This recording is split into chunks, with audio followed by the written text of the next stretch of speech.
Omar al-Bashir foi deposto em abril de 2019 e condenado por corrupção em dezembro daquele ano. Ele é alvo de mandados de prisão do Tribunal Penal Internacional há mais de uma década para ser julgado por crimes contra a humanidade, homicídio, tortura, extermínio, estupro, crimes de guerra, ataque intencional a populações civis e genocídio na região sudanesa de Darfur.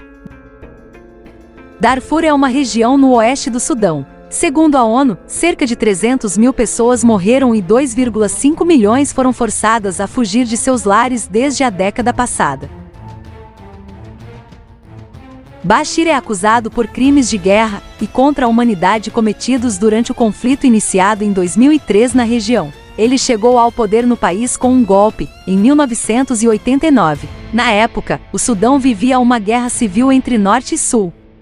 Em 2003, rebeldes armados de Darfur, insatisfeitos com a forma como a região era gerenciada, enfrentaram o governo. Em 2005, houve um acordo para pôr fim à guerra, mas um novo conflito iniciou-se quase imediatamente. Os rebeldes foram combatidos por tropas do governo e milícias árabes aliadas, conhecidas como Janjaweed, atualmente acusadas de terem promovido uma limpeza étnica. Diversos grupos armados se mantêm ativos e ainda há conflitos esporádicos.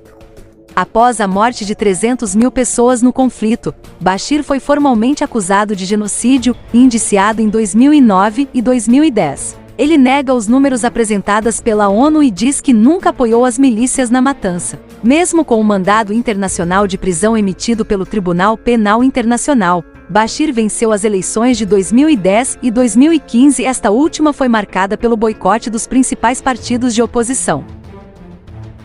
Um dos objetivos de Bashir foi manter o Sudão unificado, mas em 2011, foi decidido em um referendo que o Estado independente do Sudão do Sul seria um novo país.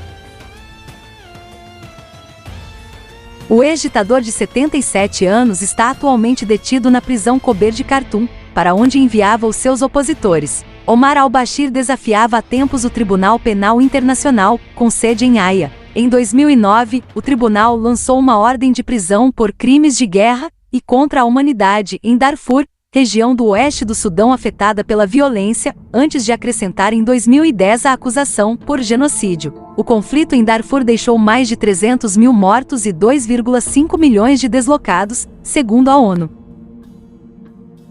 Em dezembro de 2018, viajou a Damasco para se reunir com o presidente Bashar al-Assad, tornando-se o primeiro chefe de Estado árabe a visitar a Síria depois do início do conflito em 2011. Sob sua presidência, o Sudão entrou em uma coalizão liderada pela Arábia Saudita, que intervém desde 2015 no Iêmen contra os rebeldes.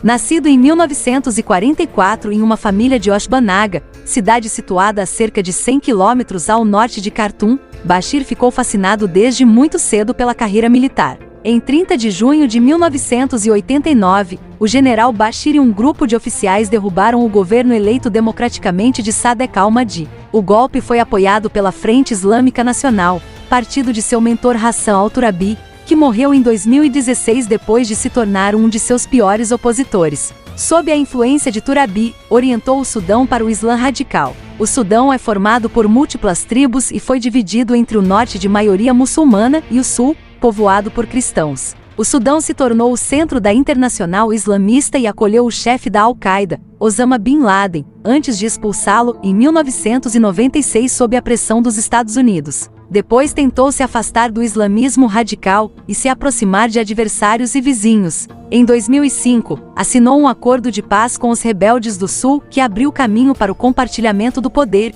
e para um referendo de independência dessa região. Em 2011, o Sul conquistou a independência e o Sudão do Sul foi criado. Bashir tem 2 mulheres e não teve filhos. Após ser eleito 2 vezes presidente nas eleições boicoteadas pela oposição, em 2010 e 2015, Bashir esperava buscar mais um mandato em 2020.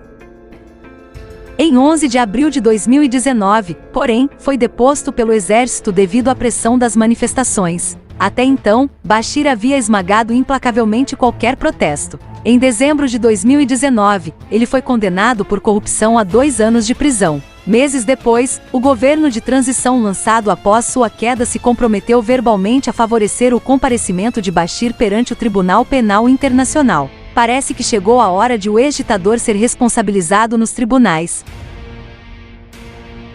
Este foi o vídeo de hoje onde falamos sobre a história do ditador Omar al-Bashir, o genocida sudanese. Espero que você tenha gostado do vídeo.